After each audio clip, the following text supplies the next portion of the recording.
Hi guys, welcome back to my channel. So yun na nga guys, na-draw na natin yung round number 4, lucky 4. So hindi pa natin nakikita kung may winner. So if ever man may winner, congratulations in advance. And if ever na wala tayong winner ngayong round number 4, like I said on my live, mamimigay tayo ng free GCash. So stay tuned lang guys kung paano natin gagawin yon.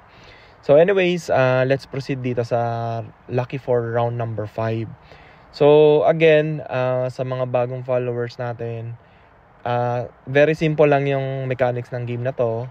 Mamimili lang kayo ng 4 lucky numbers from 0 to 9. So again, 4 numbers.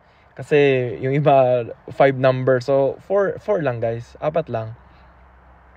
And then regarding naman sa mechanics natin, i-comment ko naman siya. Check nyo lang yung comment section sa mechanics, kasi kung hindi kayo magpa-follow sa mechanics natin guys, sayang naman yung entry nyo, mapo-forfeit lang yun. So sayang. So follow our mechanics. And again, regarding naman sa price, walang changes guys. So 2,000 pesos pa rin and $50 if nandito ka sa Canada, plus 100 stars. So yun lang guys. Good luck and God bless.